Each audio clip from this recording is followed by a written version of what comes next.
Hello everyone, welcome to your lecture on gender stereotypes. This lecture is a part of your paper on gender, media and society. This lecture will help you to understand the definition of media representations and how they promote gender stereotypes. We will discuss how media appropriates masculinity or femininity. Gender stereotyping refers to normalization of beliefs and perceptions about gender-based attributes and roles. These stereotypes are so inflexibly ingrained into the minds of the individuals that they come to accept the stereotypes as normal and universally applicable. Internalization of gender stereotypes since childhood through several socialization channels such as family, educational and religious institutions, workplaces, media, etc. rob the people of their ability to question and challenge these stereotypes.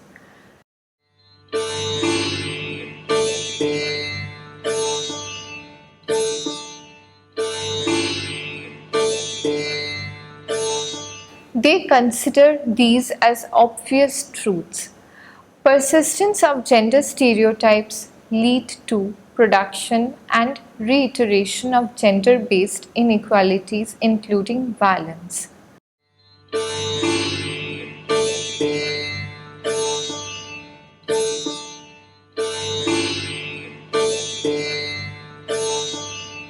These stereotypes, when internalized, significantly limit a person's life choices. Inculcation of gender stereotypes begin since the time of birth. The identification of babies as boys or girls at birth immediately typecasts everything about the former as blue and that of the latter as pink.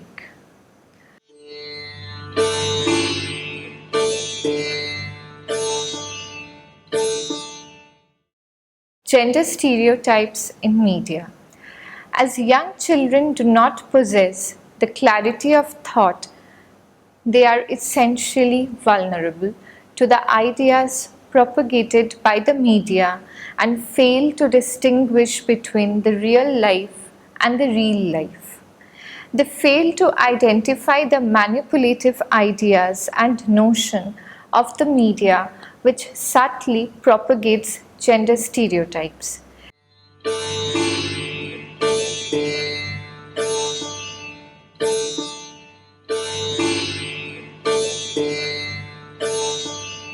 This in turn hinders the holistic development of young individuals of society.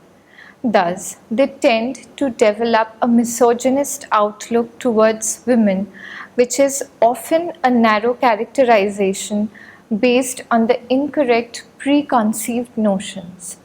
Several studies have observed that gender stereotypes are as much part of children's animated films as much as those of the adults. Even in Disney films and fairy tales, the popular myth which gets reiterated is that women who are helpless souls who need to be rescued, or they are beautiful and must be pursued by men.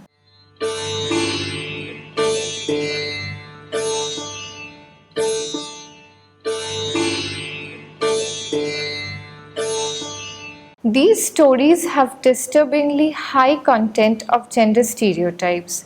For example, the story of Cinderella propagates the message that if a woman is beautiful enough, she may be able to come out of her deplorable living conditions by finding a wealthy man who would fall for her beauty.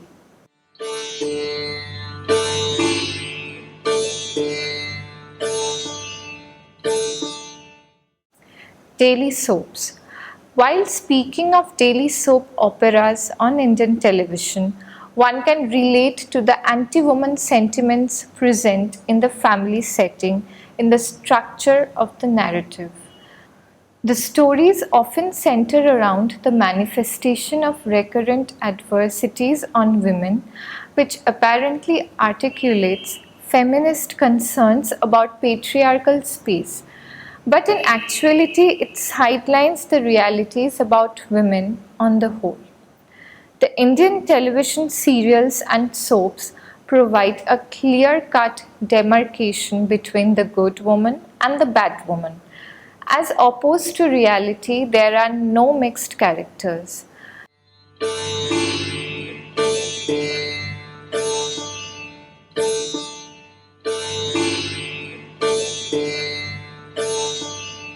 The good woman is the one who is portrayed as passive and submissive, the one who is often tormented in the hands of her in-laws, but suffers in silence and never questions her miseries.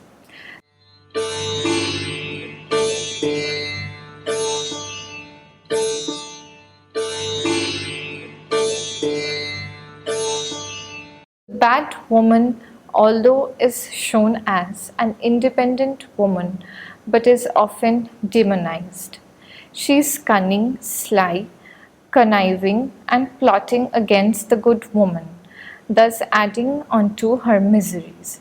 Such instances are so common in the television and film industry in India that the audience almost accepts every detail shown to them without posing any challenge. The female characters are often sidelined, trivialized, sexualized, and stereotyped, and of course, there exists a clear-cut employment balance. In the world of media, the perception of female characters as sex objects is nothing new. Equality has been an issue of debate ever since the media came into being. Gender bias in popular films is a common feature. While male characters have had a variety of roles, their female counterpart have not evolved much. She has always and continues to play either the femme fatale or, more often than not, a damsel in distress, waiting for the hero to rescue her. These aspects remain absent from public view. Mainstream cinema. The Indian mainstream cinema had portrayed women in the 70s and 80s as superficial stock characters to be rescued from the clutch of the villains and to be rewarded with a marriage in the end. As movements of feminism progressed, these female characters began to evolve slowly but steadily. Strong female characters were touted in by the independent or the parallel filmmakers.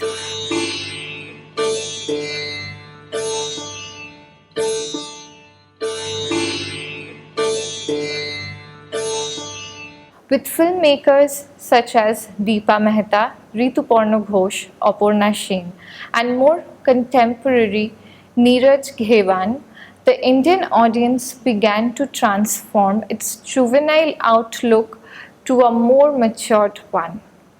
The films were centered around women who refused to be bogged down by social pressure and challenged the established social norms. But these critically acclaimed small budget films form only a minuscule of the total number of mainstream cinema produced. Images that are portrayed by the media exhibit gender bias. They tell us how a boy or a girl should behave. For example, girls are always depicted of being boundlessly obsessed by their looks and are captivated mainly by ornaments and dolls. On the other hand, boys are motivated to perform sports and get absorbed by technology and battle play. Children are stimulated by the messages, which are sometimes projected for viewing of adults only. These visuals form the notion on both what and how individuals of each gender are capable of achieving. The world's trend too shows similar results. The relentless bombarding of differentiated messages on gender has a vital, unsociable effect on the youth. The media at times champions aggressive behavior against women.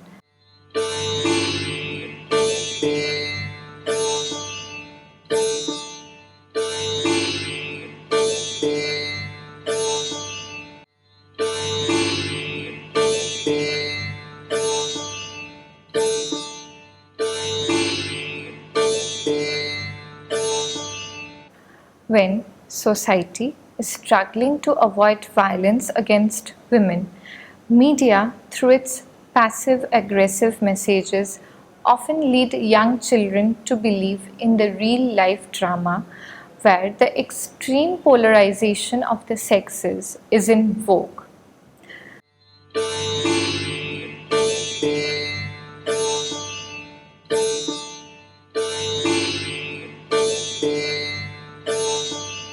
Role of education. Education is not the only measure which can neutralize the effect of media-led gender stereotypes. If inculcated at an early age, children can counteract the effect of media stereotypes.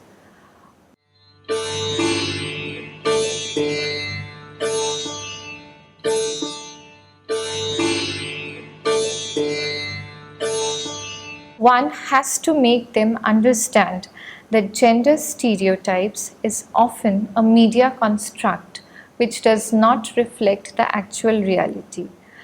They should also be educated on the fact that media communicates through both explicit and implicit messages, thus affecting their social outlook and personal values.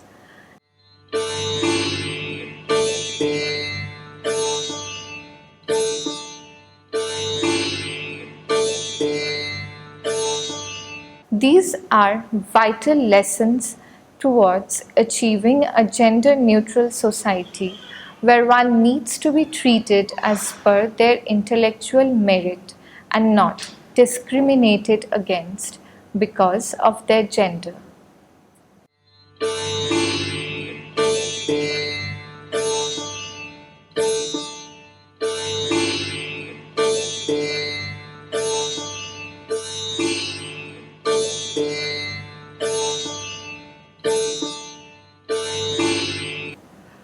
A few measures to neutralize the effect of gender stereotypes. Investigating the media in order to define how definite professions are depicted and then questioning people from those professions to establish how accurate depictions are. Typecasts frequently limit our observations.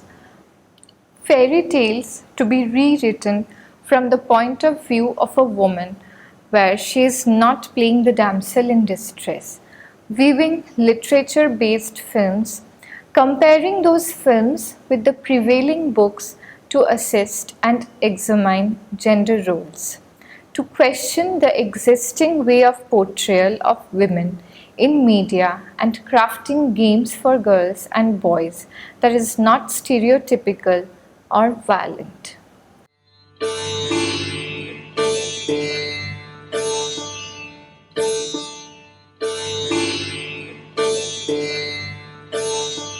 Summing up this lecture, we hope that you have noticed the mass media uses stereotypical characters to make it easy for the audience to understand. Moreover, it is simple to generate programs involving stock characters instead of improving different characters with unique dispositions. We learned that media designs their own type of authenticity and avails from these assumptions. The perspective of the message dispensed is single-minded and is determined by ethical, political, economic, and social standards of the producers. Females are underrepresented and are often shown as victims of crime and are too vulnerable to defend themselves. The elderly and the disabled are underrepresented. Minorities belonging to ethnic community appear in partial roles.